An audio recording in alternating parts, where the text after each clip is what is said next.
We've got details of these and many more coming up in the next 20 minutes if you spend your time with me. My name is George Quinn. You're live on DSTV channel 279.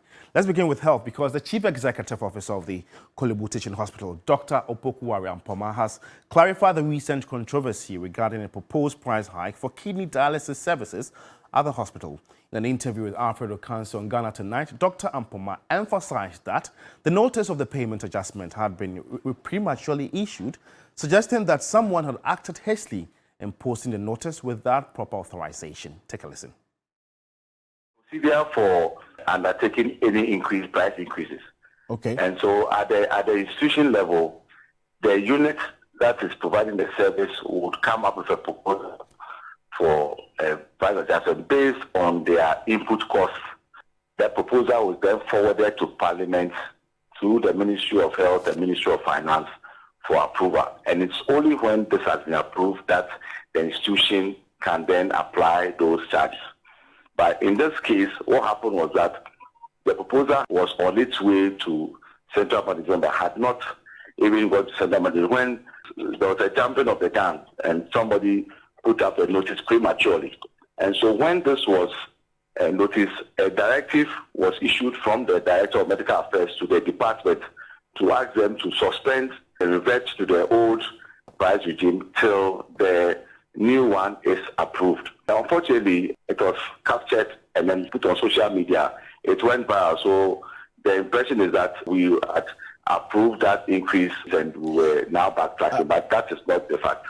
Are you aware that some people have already paid for this 765 cedis, which you say is a proposal? We have over 400 patients on our list, and I can tell you that just around about 5 people had paid at the time we issued the directive for this thing to be reversed. And that's where my concern is, that if you have what you're describing as an illegal notice of an increase, for the person to have to pay and go through treatment if it wasn't approved by management.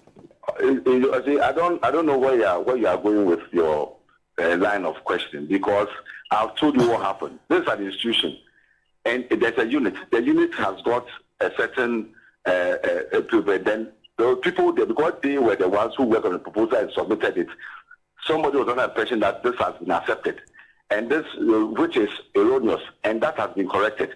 And as soon as the notice was, because if you look at the volume of patients that come there every day, and if just 5 people are paid, that should tell you that this was picked up very early and it was stopped. Well, let's still stay on health because the ministry has summoned management of the Kolebu Teaching Hospital following an announcement of new course of dialysis at the facility. Public Relations Officer of the ministry, Isaac Ofer, who made this known, tells TV3 the decision was taken without consultation with the ministry.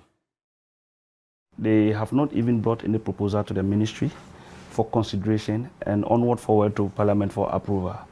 And what the Chief Executive is saying is that even at their management level, that is at the Kolebu Teaching Hospital management level, that decision had not yet been finalized or concluded. There is the need for an increment in the price of dialysis because of the cost of production. But then, before you increase, then there's the need for a proper procedure to be taken or caution to be taken, like sending the proposal or the proposed price to Parliament for approval as the fees before you are able to charge. But these have not gotten to us yet, and even if it has gotten to the ministry, it should be before Parliament, and Parliament will have to approve that before it is charged. It is in line with this that the ministry draw their attention to the ministry yet. The ministry has summoned for an urgent meeting, and then quickly they are asked to reverse the prices that they have put out there, reverse back to the old pricing as we take a final decision on that issue. So going forward, the ministry may consider whether to add that particular product to the basket of the health insurance. Well, away from health, supporters of the opposition NDC in their Sherman constituency have declared their intention to mobilize, pardon me, to 10,000 protesters in a bid to be a part of the protest that is going to occupy BOG, scheduled for Tuesday, October 3. Densely populated as Sherman's participation in the upcoming Occupy Bank of Ghana demonstration, supporters of the opposition NDC say will be heavily defined. Ashama will be duly and fully represented. We are talking about, if I'm not going to mistake myself, Ashama will go out with about 10,000 people to the demonstration. We've been doing it. No Ashama, anything NDC concerns Ashama. And anything against this government concerns Ashama. Have you been to the Ashama township? You see how our roads are. Poor road network, and this government will feel our hate. This demonstration, the youth have to take it very serious, because what is happening in this country, it is now beyond our control. Our money, everything is gone. All the loan companies have collapsed in this country. With just some 5 days to the demonstration, organizers deemed as the mother of all demonstrations, the People's National Convention, whose executives have been heavily involved in the community engagement, appear to be in a fix. Its embattled General Secretary Janet Nabla is demanding organizers remove the party's name from the demonstration's flyer. Janet is not our General Secretary anymore. We have an acting General Secretary.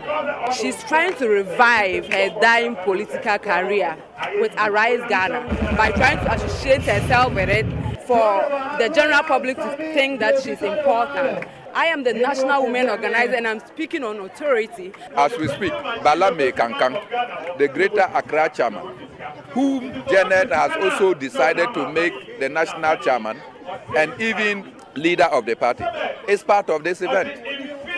The national youth organizer is part of this event. The national communications secretary is part of this event. A former national chairman, me, I'm part of this event. Janet cannot constitute more a PNC than I am. Organizers moved shortly from the Shaman constituency, thereafter to Choko.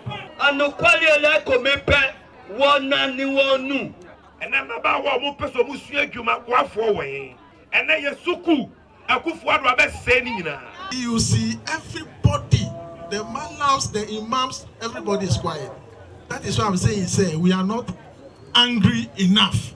Komla Kluche, TV3 News, Accra. In more news this morning, the Coalition of Civil Society Organizations says the results to the courts to remove 2 EC commissioners deemed to be politically exposed to preserve the integrity of the election management body if common sense does not prevail. The appointment of Dr. Peter Apiahene and Hajia Salina Tijani, according to them, erodes the principle of fairness associated with the commission. The group also expressed concern about the growing monetization of politics in the country. The coalition, made up of the Center for Democratic Development, CDD Ghana, Coalition of Domestic Election Observers, CODEO, Institute for Democratic Governance, IDEG, among others, argues that the resignation would safeguard the trust in the Electoral Commission.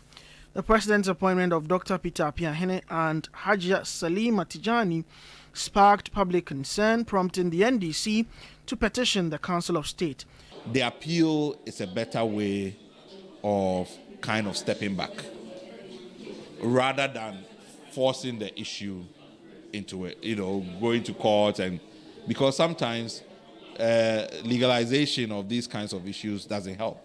I think we have to understand that if the democracy we want to progress, elections have been the cornerstone of Ghana as a model democracy. The individuals themselves, if there are ways in which to appeal to them that you don't want to have to be under this cloud all the time, and therefore there are many ways in which you can, deploy your talents and so on.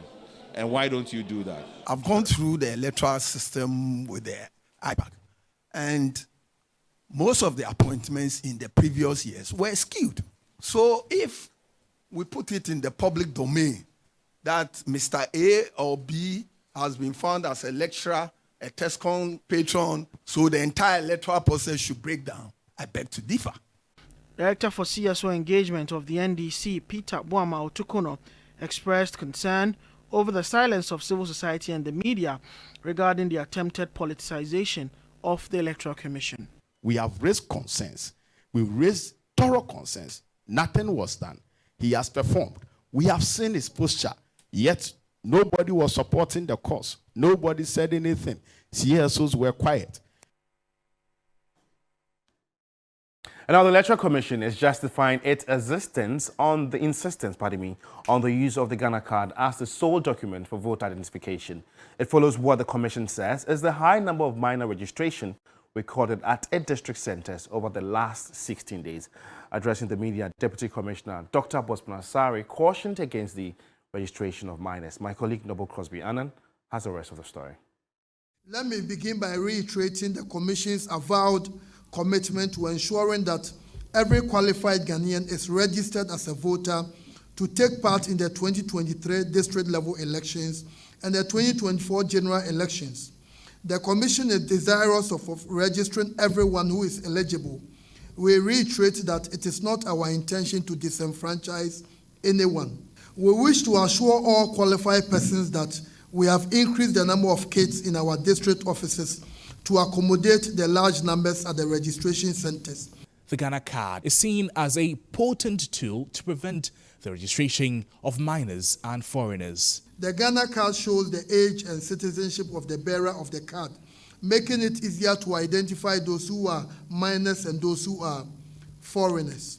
The Electoral Commission believes that the guarantor system has outlived its usefulness, and we are convinced that the time is right for a system that every registrant is identified on his or her own merit, rather than another person vouching for the age and nationality of that person. For citizens who have lost their voter ID cards, the EC announced that the replacement of the ID cards will commence on October 3rd. In all our district offices, the fee is 10 Ghana cedis, and the payment is through a short code that will be made available to the public very, very soon. Meanwhile, the Electoral Commission is indicating that it will exceed its targeted number of 700,000 persons to be registered in this exercise. We gave you a target of 52% of the 1,350,000 people who qualify. And currently we've done 667,300 or so. Almost 90% of the target we set for ourselves.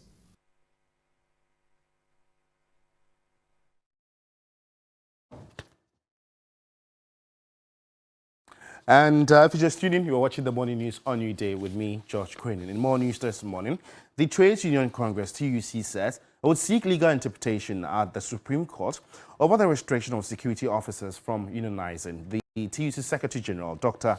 Yauba, argues that their restriction under the current Labour Act 651 violates their rights. The first part of Act 651, the scope of the law limits unionization. For example, immigration officers, prison officers, the police, and so on cannot join or form a union to defend their interests. We think that is unconstitutional. And so we have already instructed our lawyer to go to Supreme Court on this matter. The Deputy Minister of Employment and Labour Relations, Bright Rekrubobi, stated that the Labour Act is currently under review, which will address the concerns of the TUC. Especially the security services. But now, if we look at it, can we say the security service can now form a union that would seek to the welfare of their members and so on? So it's an ongoing review. Organized labor, you are part. The employers are part. The consultants is leading the process. It will come to Parliament for us to look at it. So be sure that we are taking into consideration how the world of work has metamorphosed and where we are now. Well, away from Labour, the Commission on Human Rights and Administrative Justice, SHRAJ, has criticized the Interior and National Security Ministries for their silence on alleged protester brutality during the Occupy Jubilee House demonstration. The SHRAJ Commissioner, Joseph Whittal, tells TV3 such lack of correspondence does not foster public trust and consensus.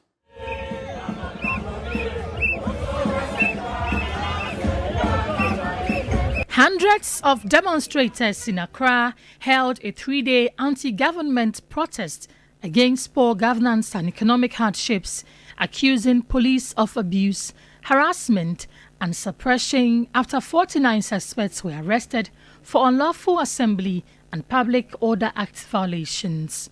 The Commissioner of the Commission on Human Rights and Administrative Justice, Joseph Whittal, says the police misconducted themselves.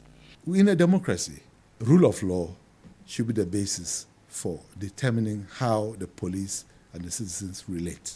There is a need for rapport between they and the citizens who are demonstrating. It is a right of the people. So if they are on the street, don't approach them from the attitude of the colonial mentality. If you don't do what we want, we will beat you.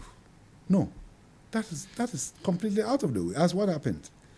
You have to build the rapport, and they will know that if you said you wouldn't let them go to the Jubilee House because it is a security area, make them know that that is it. He expressed his disapproval of the Interior and National Security Ministries for their reluctance to address the issue. The security agencies get to know that the power to protect the citizens has been given by the citizens. Communicating with them on matters of even national security, that is possible. There's nothing wrong with it. But for the Minister of Interior, the Minister of Defense, Minister for National Security, we have not heard in respect of what has gone on. It's a bit unfortunate. Let's know what you make of stories that have been aired so far. Just go into our social media platform, Facebook particularly, and drop your comments and opinions, and we'll surely read them and share them to the rest of the world. In more news this morning, a retired Supreme Court Judge, Justice Jones Doche, has urged the Civil and Local Government Staff Association of Ghana, CLOGSAC, to seek the Supreme Court's redress on the dispensation given to office holders under Article 7.1 of the 1992 Constitution if it deems it discriminatory. He was speaking at the 6th Nathan Anand Kwao Memorial Lecture here in Accra. The retired Supreme Court judge discussed the constitutionality of the Presidential Office Act 1993, Act 463, which grants the President excessive power to appoint government functionaries. The Act also allows public servants and politicians to receive packages after their tenure, including some public servants who are classified as Article 71 office holders. The retired Supreme Court Judge, Justice Jones Doche, clarified that retiree judges do not receive ex gratia. Part until June 8 this year, Electoral Commission, STRIGE, NCCE, and Auditor General, who are all beneficiaries of Article 71, we do not take ex gratia. I want to make that thing clear.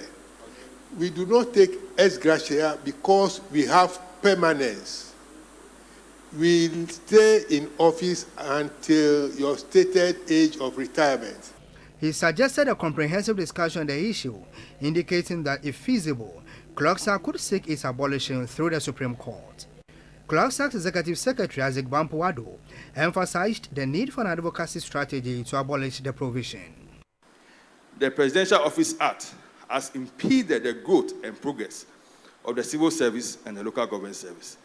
The Act, in its current form, is a duplication of the functions of the civil service. Away from labor, let's do some international news. Military leaders in Gabon have relaxed the curfew imposed on the country following the overthrow of President Ali Bongo. The new curfew, announced by the Committee for the Transition and Restoration of Institutions on Wednesday, runs from midnight to 5 a.m. Previously, it started between 18 hours and 22 hours, depending on the area, and lasted until 6 a.m. The new curfew, according to the junta, forms part of its efforts to restore economic operations in the country. Junta leaders, unlike the previously modified curfew, which exempted certain areas a few weeks ago, this one is the same across the entire country.